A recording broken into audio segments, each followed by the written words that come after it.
Pemirsa, Presiden Joko Widodo tinjau penataan sejumlah infrastruktur untuk gelaran MotoGP Mandalika 2022 di Lombok Tengah, Nusa Tenggara Barat. MotoGP Mandalika akan digelar Maret mendatang.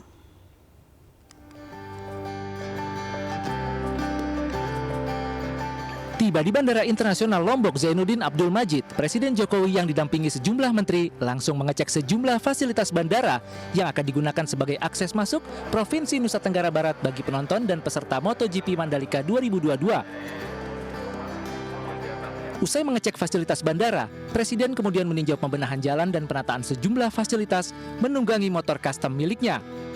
Jokowi ingin memastikan akses sepanjang bandara hingga sirkuit Mandalika sudah dipercantik untuk menyambut gelaran MotoGP. Kita datang ke sini itu dalam rangka melihat perbaikan-perbaikan yang disiapkan dalam rangka MotoGP di bulan Maret. Baik itu yang berkaitan dengan persiapan kedatangan di airport, mulai dari masuknya seperti apa, sudah PCR atau belum, sudah vaksinasi atau belum, kemudian juga simulasi untuk loading unloading seperti apa, dan yang kedua yang berkaitan dengan penataan landscape dari bandara menuju ke Mandalika. Dalam kunjungannya ke Lombok, Presiden juga meninjau lokasi sarana hunian pariwisata berupa homestay di Dusun Ebangah dan Grupuk Desa Sengkol. Homestay dibangun untuk mendukung gelaran MotoGP Mandalika 2022. Ya, pemirsa, penggemar balap motor dunia, MotoGP dijadwalkan balapan di sirkuit Mandalika, Lombok Tengah, Nusa Tenggara Barat pada 18 hingga 20 Maret 2022 nanti. Pemerintah Indonesia mencanangkan regulasi protokol kesehatan ketat selama acara berlangsung. Kita akan membahas lebih jauh bersama Marskal TNI Purnawirawan Hadi Cahyanto, Komandan Lapangan MotoGP Mandalika 2022. Selamat sore, Pak Hadi. Selamat sore, Aprilia. Baik, Pak Hadi, bagaimana Anda melihat antusias masyarakat sejauh ini? Ya, kalau kami melihat bahwa antusiasme masyarakat sangat tinggi. Terlihat dari penjualan tiket saja baru dibuka 6 Januari 2022, khusus tiket VIP sudah langsung ludes. Wow. Oleh sebab itu, kami dari panitia telah menyiapkan tiket tambahan dari yang kita rencanakan 63.500 tiket dengan berbagai kelas, kita akan tingkatkan sampai dengan 100.000 tiket. Sehingga masyarakat yang ingin menonton MotoGP di Mandalika semuanya bisa tertampung dan dapat dilayani dengan baik. Baik, luar biasa sekali berarti antusias dari masyarakat ya Pak ya, dan memberikan fasilitas juga untuk memperbanyak tiket. Lalu bagaimana Pak persiapan infrastruktur sirkuit Pertamina Mandalika International Street Circuit ini? Ya, memang saat ini beberapa pembenahan telah dilakukan, namun untuk racetrack, kemudian race control building, pit building, dan race elektronik telah selesai 100% dan siap untuk digunakan. Dan sampai saat ini panitia terus mengerjakan kekurangannya sebagai pendukung sirkuit, diantaranya adalah grandstand dan VIP village, temporary paddock facility, hingga observation deck bukit 360 derajat yang kemarin ditinjau oleh Bapak Presiden dan rencananya selesai pada tanggal 14 Maret 2022 sebelum perhelatan MotoGP dimulai.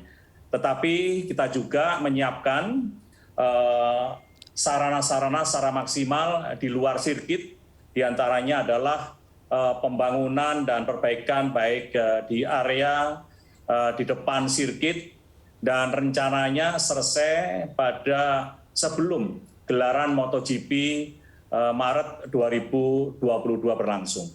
Baik, Pak Hadi, adanya genangan air yang terjadi saat penyelenggaraan World Superbike. Apa atau bagaimana antisipasinya atas hal ini?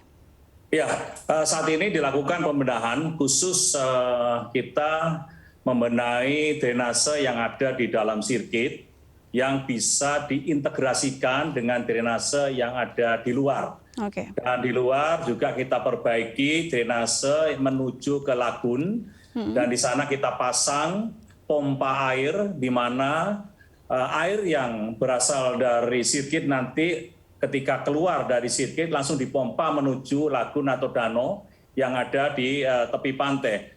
Demikian juga saat ini sedang dikerjakan adalah saluran pengendali banjir oleh Kementerian PUPR dengan panjang total 7,2 km dan kapasitas debit air mencapai 78 meter kubik per detik. Dengan demikian nantinya apabila terjadi hujan yang sama pada saat kita melaksanakan WSBK, ini semuanya bisa tertangani dengan baik. Demikian. Baik, Pak Hadi, yang kita ketahui bersama bahwa Presiden memberikan pesan semuanya harus dilaksanakan secara terintegrasi. Sejauh ini pelaksanaannya seperti apa, Pak?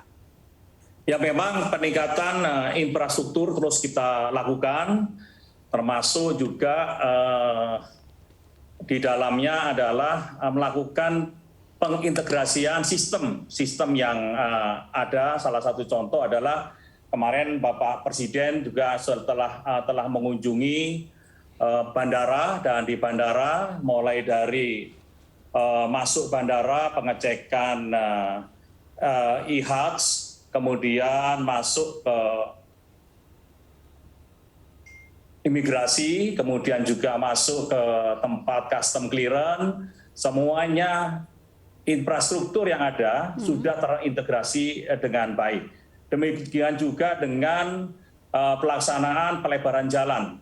Pelebaran jalan provinsi di depan sirkuit juga sudah mulai dikerjakan, termasuk merapikan rumah-rumah penduduk supaya terlihat cantik, kemudian melaksanakan beautifikasi kawasan, termasuk juga penghijauan, mulai dari bandara masuk ke bypass sepanjang 17 km, semuanya akan terlihat hijau dengan hamparan sawah, termasuk dengan median jalan juga diperbaiki dengan baik. Oleh sebab itu nantinya apabila penonton itu datang, mulai dari bandara sampai ke sirkuit, itu sudah dimanjakan dengan pemandangan-pemandangan yang indah.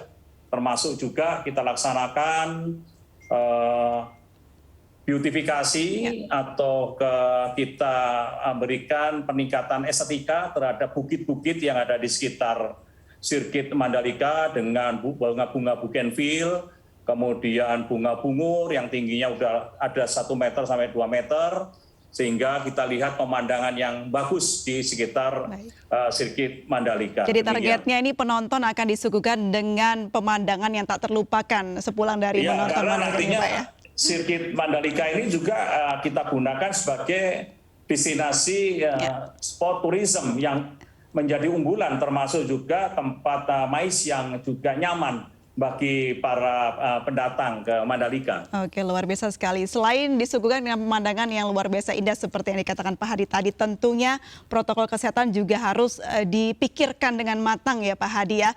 Karena ini juga akan dilaksanakannya masih di tengah pandemi. Ada persiapannya Pak, apa saja boleh dibagikan kepada kami? Ya, tentunya kita mempersiapkan protokol kesehatan khususnya bagi penonton. Nantinya akan dilaksanakan pengecekan melalui Peduli Lindungi. Kemudian juga akan dilaksanakan pengecekan kita ketika masuk, apakah sudah divaksin sebanyak 2 kali. Kemudian akan kita cek untuk vaksin rutinnya, untuk pengecekan rutinnya, antigen ataupun PCR. Setelah mereka memang sudah memenuhi syarat, maka akan kita merubah dari tiket yang dia miliki menjadi gelang, dan nantinya akan diantar ke gate 1, gate 2, ataupun gate 3. Kemudian untuk pemain, pembalap maupun official, kita akan berlakukan travel bubble.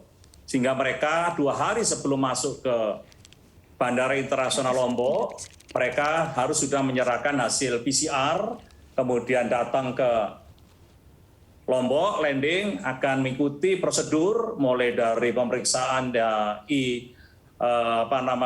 Peduli Lindungi, kemudian itu yang disebut dengan e-Hajj, kemudian akan melaksanakan migrasi, kemudian akan melaksanakan custom clearance, kemudian kita bawa ke hotel, di hotel dilaksanakan PCR, dan apabila mereka negatif, maka mereka, para pemain, official, akan diantar menuju ke tier 1, yaitu di paddock area untuk mempersiapkan kegiatan-kegiatan berikutnya. Inilah prosedur protokol kesehatan yang memang kita laksanakan dengan ketat sesuai dengan regulasi yang ada, baik penonton maupun pembalap yang ada di Mandalika. Ya, cukup banyak prosedurnya tapi harus dilakukan karena ini untuk kepentingan bersama, betul Pak Hadi ya. Pak Hadi, mengenai apa ada tanggapan Pak Hadi mengenai keberatan dari pihak official Dorna terkait karantina? Saya kira Dorna belum menyampaikan keberatan karena kami juga terus berkomunikasi melalui Zoom meeting dengan pihak Dorna terkait dengan prosedur travel bubble tersebut, karena travel bubble juga dilaksanakan di Sepang, Malaysia, sehingga mereka datang juga dalam kondisi perpindahan dari bubble ke bubble Malaysia masuk ke bubble Indonesia. Dan di Indonesia pun sebetulnya ya tetap kita laksanakan karantina tapi dengan sistem bubble, sistem travel bubble tersebut. Sehingga mereka juga sampai sekarang menerima apa yang kita sarankan karena mirip yang dilaksanakan di Sepang di Malaysia. Baik, Pak Hadi, apakah sudah ada persiapan juga dengan penduduk lokal untuk mungkin sinergitas kepada penduduk lokal untuk penyelenggaraan MotoGP ini? Pasti ada, karena peningkatan tiket atau kapasitas dari 63.500 menjadi 100.000 ini adalah bagian mewadahi penduduk lokal bisa melihat MotoGP. Salah satu contoh adalah ketika WSBK itu 80% adalah penduduk lokal, 20% itu adalah penduduk dari luar Lombok. Nah, saat ini kita menyiapkan 100.000. Penduduk Lombok itu ada 3,7 juta. Kalau diambil 1% saja ingin nonton MotoGP, maka ada 37.000 seat yang sudah kita siapkan. Sehingga yang 65.000 atau 60 sekian ribu ini adalah untuk mengakomodir penonton dari Lombok. Oleh sebab itu, antusiasme masyarakat Lombok juga kita wadahi dengan menyiapkan tiket sebanyak kurang lebih 37.000. Baik, Pak Hadi, untuk mengamankan atau dari pengamanan gangguan Kamtipnas seperti apa? Nah, ini kita memang bagi beberapa ring. Untuk ring luar kita akan serahkan kepada TNI Polri. Baik mulai perjalanan dari pemberangkatan dari pelabuhan menggunakan shuttle bus sampai menuju ke wilayah ring 3, masih di ring 3. Kemudian masuk ring 3 termasuk adalah di parkir timur atau parkir barat, semuanya diamankan oleh TNI Polri. Dan di pengamanan itu juga dipantau oleh satu sistem command center yang diawai oleh Kapolda.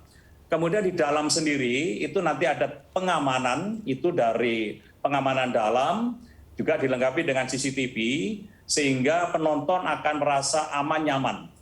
Dengan sistem pengamanan berlapis inilah kita harapkan para penonton juga akan nyaman, kemudian aman menyaksikan perhelatan MotoGP 2022. Baik, Pak Hadi, terakhir pesan Anda untuk mereka yang hendak menonton MotoGP Mandalika 2022. Nah, saya tahu bahwa antusiasme masyarakat khususnya para remaja ini ingin nonton MotoGP. Untuk itu persiapkan dengan baik. Yang pertama adalah aplikasi Peduli Lindungi. Kemudian di dalamnya tentunya ada sertifikat bahwa sudah divaksin sebanyak 2 kali dan untuk rutinitas melakukan PCR termasuk antigen itu juga terekam di sana karena nantinya ketika masuk akan kita cek apakah di Peduli Lindungi itu sudah melaksanakan vaksinasi 2 kali dan PCR atau antigen terakhir berapa hari sebelum ke situ. Nah, walaupun nanti belum PCR, akan kita siapkan PCR atau antigen di parkir barat atau parkir timur ketika melaksanakan proses tiketing. Dan yang kedua, saya berpesan segera melaksanakan atau beli tiket dan reservasi hotel atau tempat tidur yang ada di Lombok. Dan kami juga berusaha untuk menyiapkan hunian kamar sesuai dengan jumlah penonton yang akan datang. Oleh sebab itu kita siapkan juga hotel-hotel terapung yang nantinya ada di Pelabuhan Gilimas, ada di Pelabuhan Lembar, ada di Pelabuhan Bangsal, dan mereka kita siapkan juga shuttle bus menuju ke Mandalika. Mudah-mudahan dengan apa yang kita siapkan ini tidak mengecewakan bagi penonton yang ada di Indonesia. Demikian. Amin, amin. Kita doakan bersama agar persiapannya lancar ya Pak ya, dan nanti pegelaran acaranya sukses dan bisa sesuai target yang diinginkan. Terima kasih Bapak Hadi Cahyanto, Komandan Lapangan MotoGP Mandalika 2022. Salam sehat selalu, selamat sore Bapak. Selamat sore, terima kasih April. Pemirsa, sejumlah kawasan wisata di Mandalika, Nusa Tenggara Barat tengah bersiap menjelang perhelatan MotoGP Maret mendatang. Pemilik hotel mulai mendapatkan pesanan kamar dan persiapan pun tengah dilengkapi pihak pengusaha pariwisata.